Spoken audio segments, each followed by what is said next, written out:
All right, welcome back everyone to summer school day 3.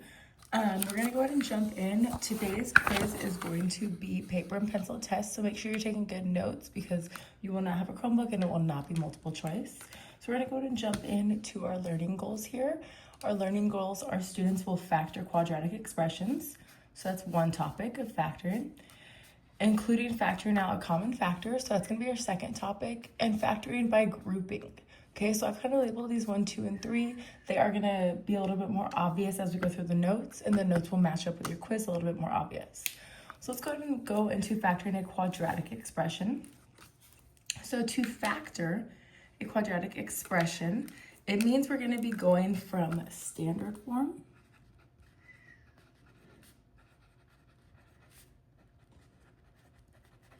to factored form. You would have seen both of these already when you took Algebra 2 originally, but we're of course going to go ahead and go over a quick review of what those are. So factored form is where we're going to have something that looks like ax squared plus bx plus c. And in a real example, a, b, and c are going to be replaced with numbers. So for instance, it could be something like 2x squared plus 7x plus 10. This is just an example. Okay, so standard form means that it's going to go from the variable with the largest exponent, so x to the second, x to the imaginary 1, and then no x at all. So this is going to be standard form, and this is what we're going to be starting with today. And we're going to be asked to rewrite it in factored form. Now, factored form, factor actually means to multiply. So factored form is going to include multiplication, and parentheses mean multiply. For this today, we're going to have x here and here, kind of like we saw yesterday when we multiply a binomial. X times x would land me back to x squared. And then we're going to end up having numbers in here. I'm going to use, for instance, p and q. Okay, other numbers, where in an actual example, P and Q will be replaced with numbers. For instance, maybe 2 and 4. I'm just choosing random numbers to show you what an answer will look like. So this is what we're going to hopefully be ending with today. Okay, so in our problems, we're going to start with something in standard form, and we're going to try to rewrite it into factored form. In order to factor, we will look for a special combination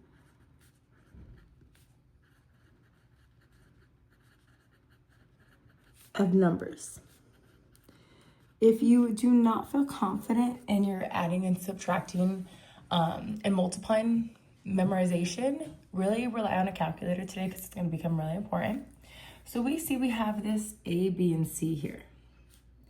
We're going to want to identify those in all of our problems. We will look for two numbers that will multiply to C, this number in the back, and those same two numbers need to add up to B, this number in the middle. So we're really going to be relying kind of like a puzzle where we're looking for two things that multiply to C and add to B. So we're going to go ahead and jump into our first example here. We're being asked to factor x squared plus 9x plus 14. So as you can see, this is in standard form where I have x squared, then x, then no x at all. Okay, so we're going to go ahead and identify our a, b, and c value. A is what's found in front of the x squared. So if I look in front of the x squared, there is no number there. But if there's no number, it really means that there is a 1. B is going to be that number in front of x, which in this case happens to be 9. And C, the very number in the very back, is 14. Sorry if you can hear my dog crying. He will not be quiet. But moving on. So that means we're going to look for two numbers that multiply to C. Well, in this case, our C is 14. And those same two numbers need to add up to B. And in this case, our B is 9. So I'm looking for two numbers that multiply to 14. And those same two numbers to add up to 9. I'm going to do some guessing and checking, and I'm going to start with multiplication. There is going to be quite a bit of guessing and checking in this. So give yourself some patience. And we're going to go ahead and guess through. So first, I'm going to look for two numbers that multiply to 14. If I think through that, first two numbers that come to my mind right now is 1 times 14. 1 times 14 is in fact 14. So that fits that part. And now let's go and check. If I add 1 and 14, I get 15. And I was looking for 9. So this actually is not a winning combination. This is not the two numbers I'm looking for. So I'd go on to the next two numbers. Two more numbers that multiply to 14 I could think of are 2 and 7. So 2 times 7, that is in fact 14. And if I add those two things, I'm going to say 2 plus 7. And 2 plus 7 actually are 9. So this is my winning combination, and I'm going to go ahead and look up here at my factored form. I'm going to write my parentheses. I'm going to have X in the front. And then like we said, P and Q will get replaced with numbers. Well, I just found out that those numbers are positive 2 and positive 7. So this is my factored form. This is my answer right here. I also could have done in the reverse order, where maybe I put the positive 7 first and the positive 2 second. So either one is correct. So this right here, one of these would be my actual answer. Both are equally correct. Okay, so I started with standard form and I ended up with factored form right here. This one is probably going to be one of the easier ones because if we notice here, I had nothing but positive numbers. I didn't have to worry about getting negative numbers in the mix. So we're going to do another easier one because if I look here, I have all positive numbers, so there's going to be less combinations possible. So looking through, I want my A. A is in front of the X squared, and there's no number there, so that means it's really a 1. If I look at my B, which is right here, that is 12. And if I look at my C, that is 20. So following this rule, I will look for two numbers that multiply to C. So two numbers that multiply to C, in this case, C is 20. And I want two numbers that add to B. In this case, my B is 12. So some guessing and checking. Again, once you get really used to this little scratch work might not be needed, but for today, we're gonna go ahead and continue with it. Multiplication and checking my addition as well. So let's think of two numbers that multiply to 20. Two numbers that multiply to 20. Whatever comes first to your head, I'm gonna think of 4 times 5. 4 times 5, yep, that's 20. Do those same two numbers add up to 12? Well, they actually add up to 9, and I need them to add up to 12, so that's not a winner. I would think of two more numbers. Maybe you guys thought of the winning combination, maybe not. I'm gonna go ahead, 20 times 1. 20 times 1 is 20. 20 plus 1, oops, that's 21. Again, not a winner. Another combination that multiplies to 20 is going to be 10 and 2. 10 times 2 is 20. And 10 plus 2, is 12. And I got my winners. So 10 and 2 my winners. So I'm going to go ahead and write my parentheses. In the front of my parentheses for factored form is going to be X and X. And in this case, my numbers, my P and Q, my winning combination is positive 10 and positive 2. Of course, another version of the answer could have been listing 2 first and 10 second. So either of these will be my winning combination, my answer in factored form. Now, like I said, this is dealing with all positive numbers. We're gonna go ahead and get into a couple examples on the back page that possibly have negatives. So it adds in a few more combinations. Again, rely on that calculator as much as needed. But hopefully, if you have any questions, let me know from here. We're gonna do one more example together. Okay, so working on this example, I'm being asked to factor x squared minus 6x minus 16. Again, this lines up with factored form. And I want to pull out my A, B, and C. So if I look at A, there is no number in front of the x squared. So I know that that means there's an imaginary 1. B is negative 6. And C is negative 16. I need two numbers that will multiply to negative 16, and those same two numbers are gonna add to negative 6. So one thing about multiplying, if I'm multiplying to a negative,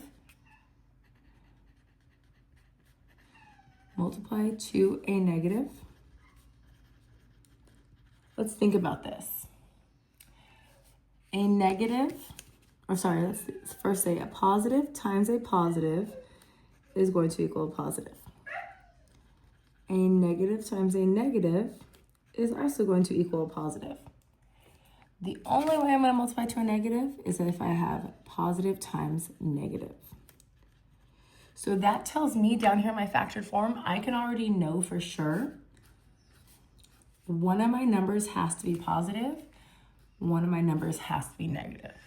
Okay, now we're just going to go through and kind of come up with the winning combination. Make sure you use your calculator on this if you want to double check your addition, because you might choose the right numbers but the wrong signs. So let's think of what multiplies to 16. I know 8 times 2 is 16. However, I'm not trying to multiply to positive 16. I want to multiply to negative 16. So I have to make one of these negative. I'm going to guess and check. Again, guess and check. Give yourself some patience. I'm going to put the negative on the 2. When I do that, 8 plus negative 2, if you were to type that in your calculator right now, you're actually going to get positive 6. I don't want to add to positive 6, so this wasn't my winner. However, maybe I can stick with these same numbers, but reverse it. Maybe I try negative 8 times positive 2. That is negative 16. And if you tried negative 8 plus 2, that is negative 6. So here are my winners. And this is where I need to make sure that with the minus, I put the 8. And with the addition, I put the positive 2. Again, as long as the symbols are with their correct number, the order does not matter. So I could have had x plus 2 times x minus 8, or x minus 8 times x plus 2. There is always a way to check your answer. So when you guys leave today, you could actually know if you got 100% on the quiz or not. Because if I check my answer, if I go through and say that this is correct, well, if I multiply this back out, x times x is x squared. X times negative 8 is negative 8x. 2 times x, again, this is using double distributive property, which we did yesterday, and negative 16. And if I add these two things together, I get x squared minus 6x minus 16, which is in fact what I started with. So yay, I checked my answer and I'm correct. There are actually going to be 3 on here that you guys need to try. Okay, so you guys are going to try these 3. Filling out using our template, again, using our guess and check of checking our multiplication first and our addition to make sure you get the winning combo you want each time. And all of our factored forms are going to have x and x. You are simply just looking for the numbers that go in there as well. So kind of helping you fill in that template a little bit more. On your quiz, you will have 4 questions from this section. Okay, so pause if you need help. Please feel free to ask me. I know we're getting into things that are a little bit more complex now. So go ahead and try out these 3. Pause the video. I would do these at this point where it's fresh in your mind. And then once you're done with these 3, go ahead and resume back. Okay. Once you've done those, we're going to move into our second topic, which is factoring out a common factor. Common factor, again, factor means things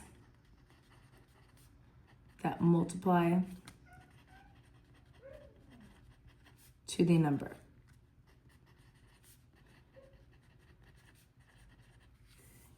So I'm trying to come up with the factors of 2x squared.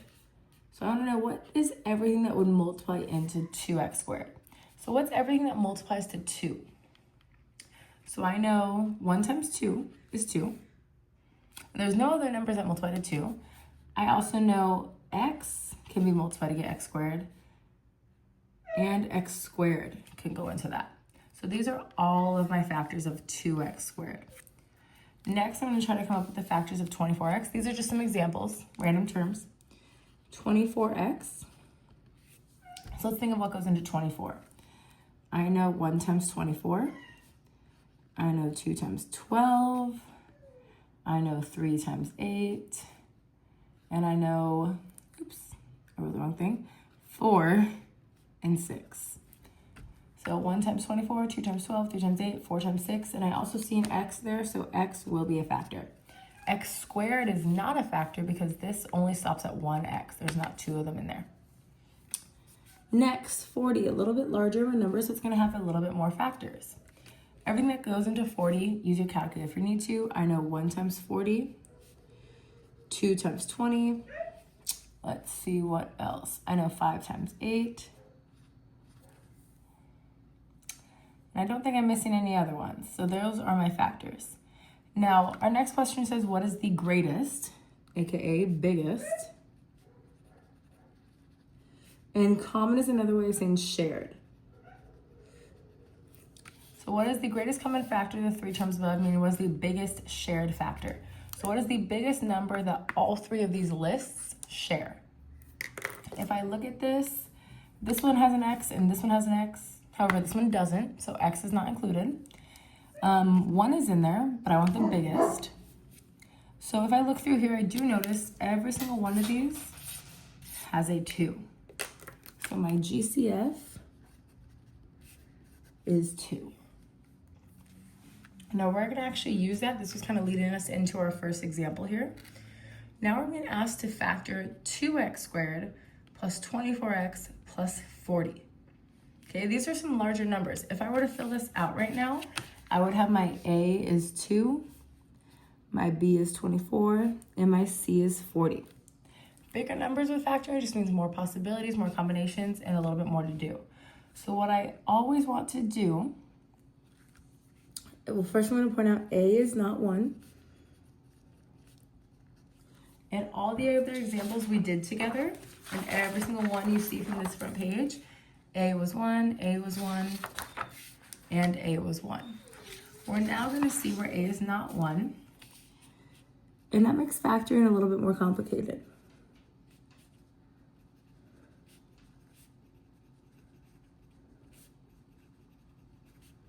Okay, so when A is not 1, the factoring process is a little bit more complicated. However, check if you can factor out a GCF. So I'm going to show you what that means in a second, but this is basically going to be able to make our numbers a little bit smaller and hopefully get that A back to being 1. So factoring out a GCF is the opposite of the distributive property. So whereas the distributive property shares a number into parentheses, we're going to be doing the opposite and trying to take the number back out. We did this a little bit on day 1. So I'm going to go ahead and take 2x squared plus 24x plus 40. And I'm going to factor out a 2.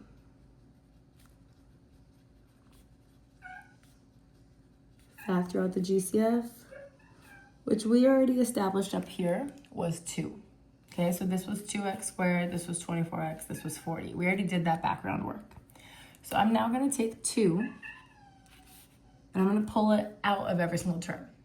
So what I'm actually doing is taking that original statement, and I'm dividing every single thing by 2 to get what's left in the parentheses.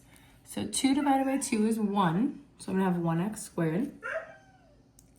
24 divided by 2, or 24x divided by 2, is 12x. And 40 divided by 2 is 20. So now I was able to rewrite 2 parentheses 1x squared plus 12x plus 20. So now I can identify some new A, B, and C values. I now have an equivalent term where A is 1, B is 12, and C is 20. So I need to check 2 numbers that multiply to C, which is 20, and add to b, which is 12. I believe we actually already did this one. Oops, multiply. I think we already did this one, so we can, if we remember, we can kind of try to just jump to our winners. So two things I know multiply to 12 is going to be 10 times 2. And if I check that, yes, multiplies to 12, or multiplies to 12 and adds to 12. So I can go ahead and write x plus positive 10. So I got that positive 10. And x plus 2. The only thing that's unique is I have to bring this 2 down and leave it out in front. If I forget that 2, it is not an equivalent statement, and it has to be there for it to be complete and correct. Okay, so let's think about that. We started with a quadratic expression in standard form. I identified the a, b, and c value, but I was able to factor out a GCF. All of these had a number. Not every single one will have a number in common. Okay, this is kind of a special case. There might be some times where they don't all have a GCF. They don't have anything that goes into all of them. So this is just this case where we can make it a little bit easier. Okay, let's go ahead and go on to another one. We're gonna do one more of these together and one more where you guys are trying on your own. So we have 3x squared minus 12x minus 36. Again, this is ax squared plus bx plus c. So in this case, a is 3, b is negative 12, c is negative 36. Okay, so again, a is not one. This might be a little bit more complicated, but let's think if we can come up with a GCF for all those. So I'm gonna write down all these numbers. Let's think of everything that goes into 3x squared.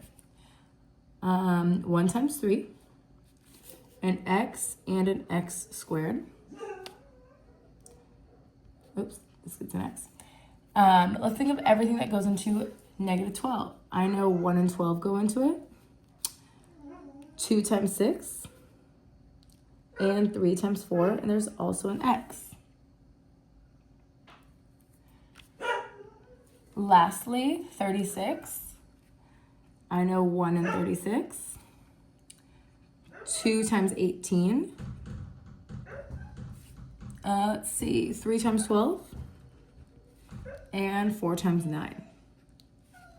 It's totally okay if you don't have all those memorized. Use your calculator, start guessing numbers. Say 36 divided by 1, 36 divided by 2, you'll get 18.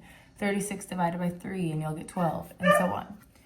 So if I'm looking for the biggest number in both of these, 1 is in all of them, but I want the biggest. I see 3, 3, and 3. So 3 is my GCF.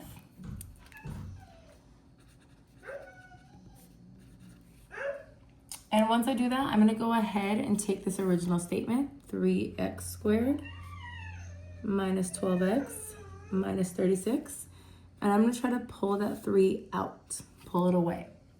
To do that, I'm going to divide every single term by 3. And again, a fraction bar means division. So 3 divided by 3, those cancel, and I'm left with just x squared.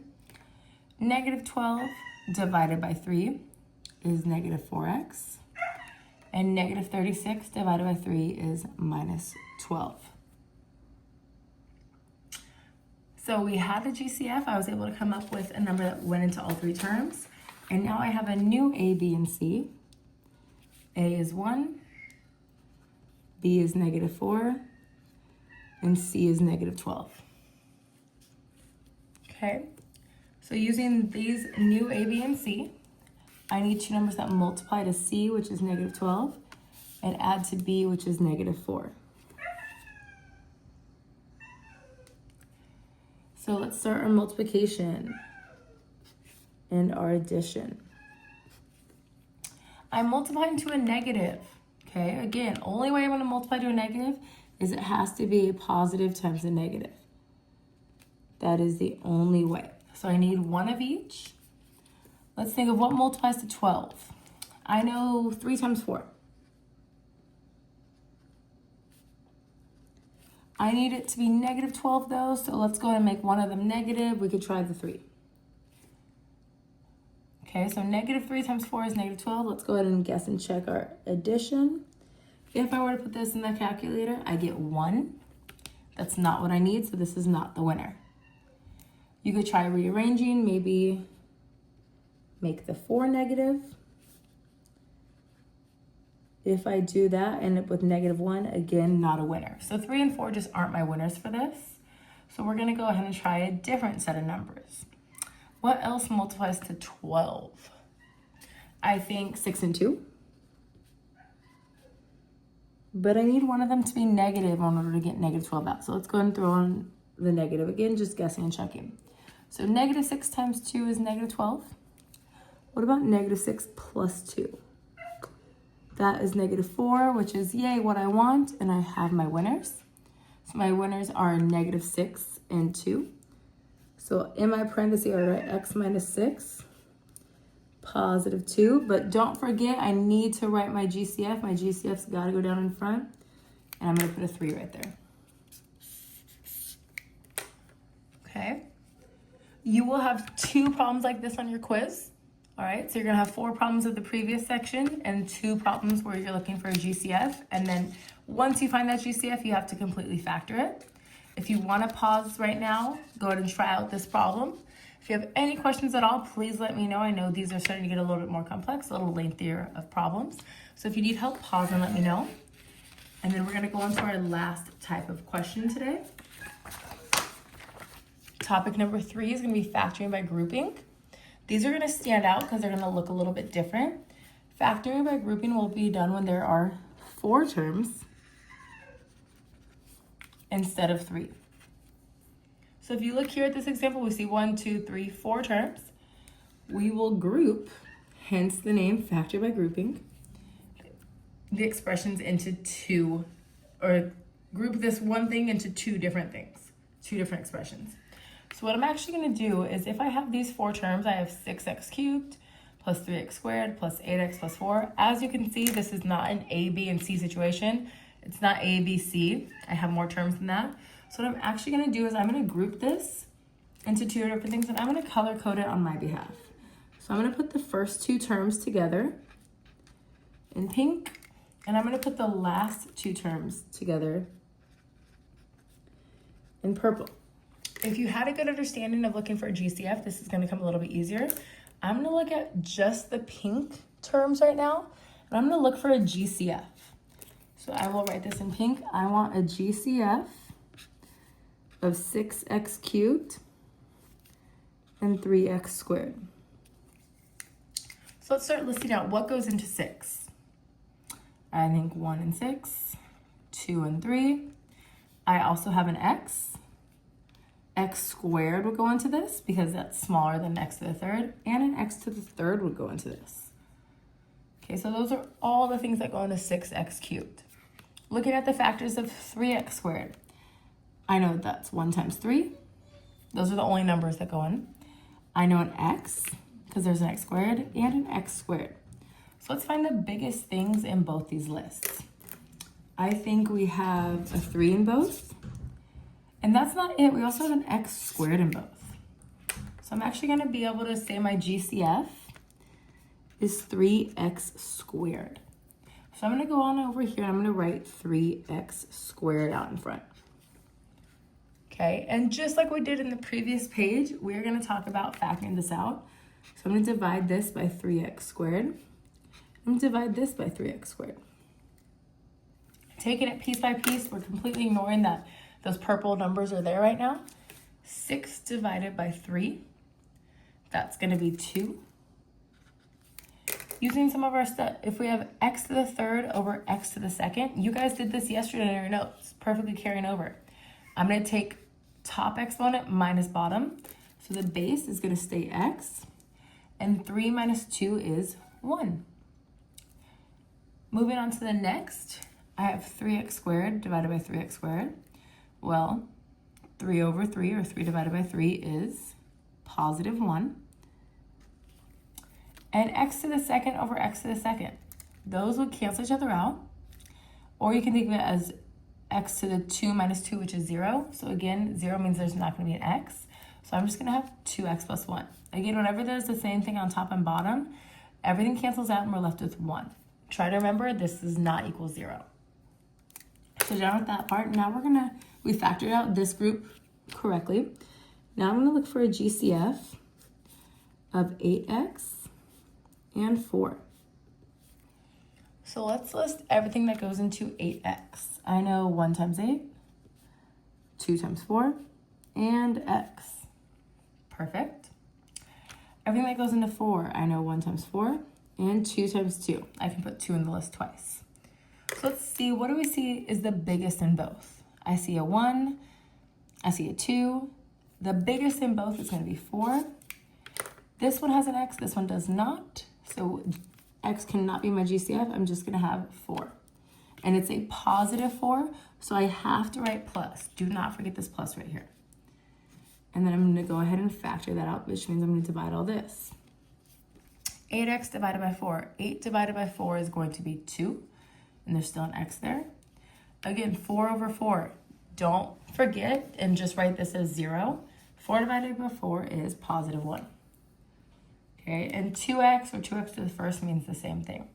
I want us to look through this, and what do we notice about what's in both parentheses? Okay, hopefully we notice that you get the same thing. Same parentheses for both. This is actually an indication that we did something correct. You should get the same parentheses every single time. If your parentheses don't match, then you did something wrong. Now our final factored form, we're actually able to rewrite this a little bit cleaner. What we're gonna go ahead and do is in our first parenthesis, we're gonna take our GCFs, okay? So this GCF is gonna go right here, 3x squared. And this GCF is gonna go right here, which is plus 4. In my second parenthesis, I'm gonna put what was repeated, which is 2x plus 1. You can write 2x to the first if you want, but you do not have to. And this is now my factored form from grouping. Okay, so the key, you're gonna use grouping whenever there are 4 terms instead of 3. We're gonna go ahead and do one more problem together, and then you guys will have 2 problems on your own. So this one problem together, again, I'm gonna color code it. I see my key that this is grouping is 1, 2, 3, 4 terms. So 4 terms means my strategy is going to be by grouping. I will group once again using color coordination. So I'm going to say x to the third minus 2x squared. And then my last 2 terms in purple will be these guys right here. So I'm going to look for a GCF of the pink terms, which is x cubed, not too much to it, and negative 2x squared. So this is a 1. Only thing that goes into 1 is 1. I got x squared, and x to the third. Okay, pretty much if there's x to the third, that means x to the second, x to the third, all go into it. Next, all that goes into 2 is 1 times 2. I see an x squared, so that means x and x squared. So the largest thing in both of these, 1 is there. I could say 1. And I also see an x squared. So my GCF is going to be 1x squared. So I'm going to write that in front right here. And I'm going to imagine dividing both of these by x squared, because we're doing the opposite of distributive property, which means division. X to the third over x to the second. I'm going to take the top exponent minus the bottom. And then here, x squared and x squared, those can cancel, leaving me with just minus 2. Okay, you do not have to show the 1. You could just write x squared, and you do not have to show this one either. You could just write it like this. This is how you're going to see it most likely. Next, I'm going to look for the GCF of 5x and 10. So think of everything that goes into 5. 1 times 5, and there's also an x. Think of everything that goes into 10. That's 1 times 10, and 2 times 5. So the biggest in both I see is 5 right here. So I'm going to go ahead and write a 5 out in front. Again, it's a positive 5, so make sure it's a plus 5. And I'm divide every original term by 5. These 5s cancel, and I'm left with just x. 10 or negative 10 divided by 5 is negative 2.